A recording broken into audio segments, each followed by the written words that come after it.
I'm standing up here giving my interpretation of my journey through the martial arts thing, and the thing I've got into lately is very much internal training.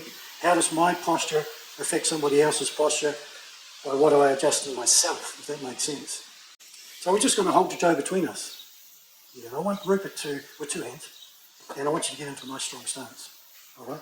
So what tends to happen when we're first learning is, how do I make myself grounded, how do I make myself strong, and how do I generate the most amount of force into this person? So what I want to suggest we do is we're going to hold or take the Joe with our palms, without a grip. This is just an exercise. A person can grab, doesn't really matter. My goal here now is to try and not use force, but to drop my shoulders, come down into my feet, and to drift forward, and to pick this person up and make him move. Now what hopefully Rupert feels is there's no real power force, but there's this motion through his body. And we were just talking earlier in the last session about how you can lift that shoulder fractionally and it makes the person float on their feet. And I call this going over the speed bump. So as I get here, if I just go down the road without a speed bump, I hit the wall. But if I allow my shoulders to drop, I come down underneath and I extend forward and up actually through the Joe and over the speed bump. I should help that person to slightly come off their feet and move forward.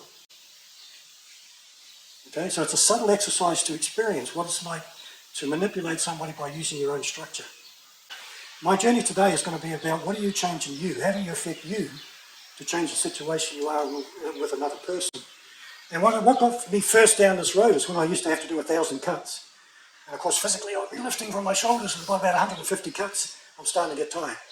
Then I realised if I don't use my shoulders, if I go into my feet and I create Shiho-nage from my feet, then my hands don't have to do any work. My shoulders can stay relaxed. It's a steel Joe. So here we've got a steel bar. So it's got a little bit more weight. So if I'm pulling from my shoulders, this is heavy. But if I work from my feet, from my core centre, this, whoops, sorry about the lighting, but this now takes no effort to lift. So whatever movement I'm doing, I can move with core structure rather than with force. So we're going to play this game in a different way. Again, these are all exercises, right? This is not a street fight. Plenty of people are teaching you how to fight. What I want to do is teach you some core essences, some understanding that makes a difference for you. So if I use Greg here for a second, he's going to grab both wrists. Now I talked earlier, and again I said in the last session, about how if we adjust his shoulders, I take away his core structure. So by adjusting my core structure now, I take his core structure away. So normally in old school was about how do I ground, how do I use as much force to get in there. And I'm burning up a lot of energy to get there. But as I get older, and I'm getting close to a walking stick now, I roll the shoulders, I find my feet. I'm going to extend my ki or energy or force. Goes, first you hit the person's wall, you can feel it, bang, I've hit him. But if I take it off, I miss the opportunity now to say, oh look, I've hit the wall, how do I go past it? You can feel me now in behind. Now he wants to push me, and I'm going to steal his attention. So when he goes to push, I'm already out past his shoulder. So it's quite difficult for him to push. What do? I'm in a situation, let's fix me to change the situation. All right? And you suddenly felt that flow of energy through you. Yeah? Floating, yeah. And that's what happens. We have the situation. But if we learn to listen to ourselves, my shoulders are tight. They're getting tired. I can feel them burning away here. But I'll get rid of those. Come down to my feet. His elbows now are connecting to his centre and shoulders. But if I bypass his elbows now and go out past his shoulders, I've now got the person into whatever I need to be playing with. But what I'm doing is exploring how do I change me to affect the other person. For people who are learning from the very beginning and think I'm talking about fairies in the park, what I'm going to get them to do is this person goes fairly solid, nice and strong. What I want to do is come down here, pick up the ball, okay? And that way it teaches me to use my core structure. After you've played with that and you know how to lower yourself down to pick up the centre, what you're going to do from here now is go directly to picking up the ball. Picking up this space. I own this space now. What I'm sort of touching base on today is about your own core structure, how you feel. What are you adjusting you to connect to a situation? Again, it's not a street fight, this is for you to learn who you are. And mainly because we're thinking people, when somebody grabs, we're going to get you grabbed from behind. What we tend to do is go, oh, I've got to, and you're in your brains, your shoulders come up, straight away you load the person on top of you. What have you done? You've just compressed yourself rather than fixed your space, if you like. So I'm going to get Paul to hold me in the back here somewhere. Okay. Now, this exploration here is, I could try and fight my way through this. Or actually by rolling the shoulders and coming down through my body and down through Paul, I'll actually pick his body up now. I alter his structure by restacking and reconnecting to my body. So hopefully what Paul feels is not so much a push down into his hands, but I actually stack down past his hands, and that's what makes him collapse. So he's heavy on his feet now, correct? All right. But if I lift my arms up again, I put him back to where he is. So I'm doing a sword cut from here, but somebody's holding my hand. So I'm going to drop down through there. I'm going to come up and do the sword cut. And his posture's gone. My journey over the last few years has been a lot of emotional trauma, a lot of other stuff. And my emotional trauma affected my physical trauma because it was stuck in my head. And then I had to get to a point where I go, quiet the mind, still the brain, find the body. Where am I connected to the earth? From here now I wish to lift up and we can go into whatever we want. But it's through me, resetting and rebuilding me, that gives me the strength to affect this other person. I mean, the old school stuff was quite nice too, where you step in and you use this big drive forward, he comes and strangles you, all the rest. But I had a great time, it was nice. But this subtle internal training, this thing about learning who are you as a person, all right, he's already heavy now. He's already gone now. Whatever we want to play with later. But this is just a restacking thing. What I've been getting you to do today, and I've come around and talked to a lot of you about rolling the shoulders, and you might misinterpret that. When you roll your shoulders, nothing happens. But if my shoulders roll and I drop weight into my lats, and it goes down through my hips and now into the ground, I'm nicely connected to the ground, and I'm keeping my integrity, I'm keeping my intention.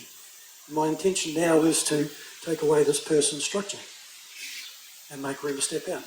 I'm going to go to my fingers. Okay? And I did 2 years of training with fingers because I wanted to get away from using force to do technique. So this particular exercise we're doing, we're going to roll the shoulders, we're going to come down through the lats, we're going to find the feet. But how do I get my hands in front of my centre? Old school was leave this neutral, step in behind and then move. Fine, it's okay. But stepping into his space makes me vulnerable. But if I can build down through here and then I invite him forward by drifting across my feet slightly. So he's on his toes, and once he's on his toes, I can bring these hands forward quite easily without having to fight with the person. How'd that feel? All right? My rabbit hole I was originally going to go down when I came today was to get you to start feeling. Stop your brain, well actually you can't, you've got to let your brain work, but allow your brain to switch off. And then as you go down, I put weight into the other person first, so that person becomes heavy. Once they're heavy, I wish to bring them forward. So by drifting or pulling through my feet, he now comes forward into his toes. Once he's here, I can then now start to take. But if I try to do anything from behind my hips, he's got control of me. Yeah. So we used to have to do Shiho-nage from here, and I used to hate it. I never got it until I realised it's my structure I'm fixing, not fighting theirs. So for Shiho-nage, you again want to dominate the person's structure. You want to come through, and you want to keep this core entry into the Shiho-nage shape. And the trick was in keeping, actually very similar to Paul's thing, where he's got to step in and keep everything here, in front of him, not let it go behind him. So we're going to change from the last exercise to like a Shiho-nage exercise. And from here I'm going to get you to do the same build, the same lift, and you choose which hand you want to go through under. But what happens is, I go under this hand, this bottom hand now is what draws this person through. So you're now quite vulnerable, yeah? Nasty or nice? Oh, Nice. nice, nice. So the question here though is, to move him, I either use force or I adjust my core centre. I use me and I steal you. Does that make sense? We're going to do a simple Ikkyo, and then we might explore that into Kaitenage, but the concept of stealing their posture through your positioning. The normal Ikkyo we were taught, of course, was to extend our body, come out past and take the person through the shape of Ikkyo. What I'm going to do is ask you to invite them to join you and go through the Ikkyo, through your structure. All right? Neither's right nor wrong. These are all exercises to explore a system, a presence in yourself. You know, I had the days where I got angry and bang, you know, I did all that stuff. Then I realised it didn't make me feel good. So by building presence in myself, I keep my integrity. And this person now, he's already towards the front of his toes, just by the way I've reset myself. But now if I go straight back up, I reset him back into his centre, and we're not inviting that. And Jack Nan Sensei always said to me, right from when they take contact to you, you should steal their centre. Right? If you're halfway through the technique and then trying to, you've already missed the opportunity at the beginning to already steal that person's intention. Okay, his intention was to dominate me, to take ownership of what he thinks he wants. My opportunity is either to fight him, which we can do, or to say, you're welcome to this, but you're going to come to my world now. We're going to play Ikkyo. Now, Ikkyo to me, or change the other hand, I changed my concept of Ikkyo a few years back from leading with the hand to focusing on his shoulder joint. Okay? Wherever his shoulder joint goes, the body will follow. All right? So it made life more interesting for me.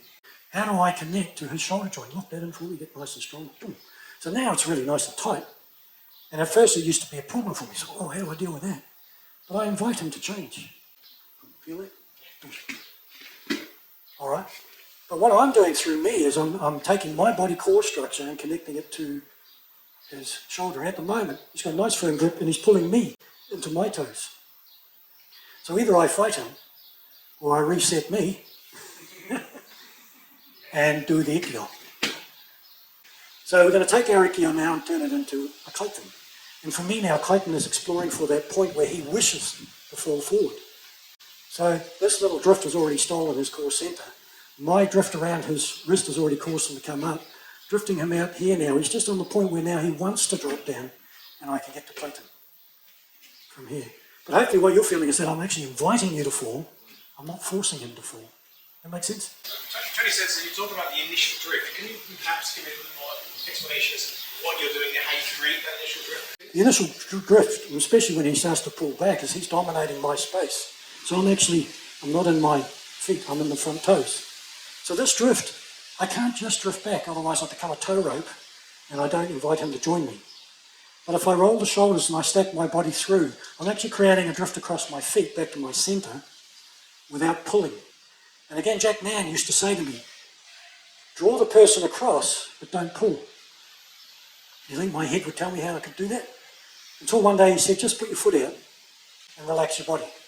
And that causes a drift without a pull. So when I'm here and I've got that extension and I want to steal his grounded feet, it's that roll through my body and that drift across my centre, you can already feel it's gone. So if I just push down, it's wrong. I just push down, nothing really happens. I used to go home with sore fingers for a long time, until I realised it wasn't about the finger. It was about the stack in my body. Gone already? Oh, Ikkyo from here. Ikkyo. If we want to do all the extra niceties on top. So for now, the exercise I'm going to get you to do, while I'm resetting my body and stealing his, I'm making a connection to this particular shoulder for this particular play.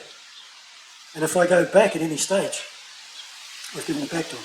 So once I've invited him forward, some people, maybe the lower grades, might need to take a step as well to keep him on that forward path. When we get up through the hierarchy of exploration, we get up towards the void, up where we're using the space around the person. That's a different game again. Because I'm now using the space around him rather than directly pulling on him. Can you feel?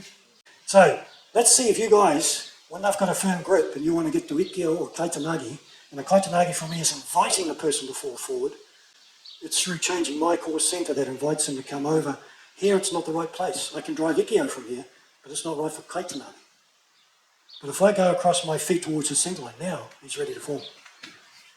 So I'm also getting my brain to connect to my body muscle memory to go, this is what feels right. I want to get it to my muscle memory because if I have to think, it's too slow. So if I feel it, it'll become a natural system. So his intention is to smack on the head, right? Oh, I felt that. So, when he's coming in, my first option first is to move offline. But I move offline with integrity. Yeah, when we're sort of a little bit worried, we do this sort of thing and I've lost my integrity, I've lost my posture, I've lost my intention. It's all gone. I've given it away. So I usually say, I like this, I want to see how he's going to hit me. I better have a look at it.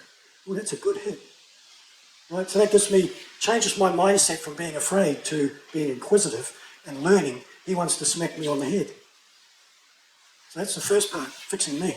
Second part is negotiating this person's intention. So when he's coming in, what I'm going to do now is steal his intention. So there's a little drop through his elbow, I'm settling into my feet, I'm just dropping him out through his hip. So when he wants to lift this again, he's going to find he's in trouble. It's me I'm working with. For years I thought it was being better or faster or harder than the other person. What I've come to realise now, let's stop that, let's just fix me. So the first thing was, especially weapons taught me, how do I deal with something coming at me? Because this is what we normally do. Boom, compress, react, compression, don't feel good. Whereas, boom, he wants to hit me. Oh, that's really nice, he did. He got me across the top of the glasses, that was good. Let's see if he can do it again. Bam, bam, bam. You know, it's the enjoyment or the journey of going. My intention is not really to smash this guy to the ground. It could be, but not my intention at this stage. Maybe I just want to take his mind. Maybe. My first thing is this journey of enjoying him coming in. Yeah? So when we're coming in here, we play. The main thing I would like you just to explore, you've got 2.5 seconds, is how do you blend in and how do you neutralise his intention for his next motion? Okay. Am I using force or am I using my structure to affect his structure?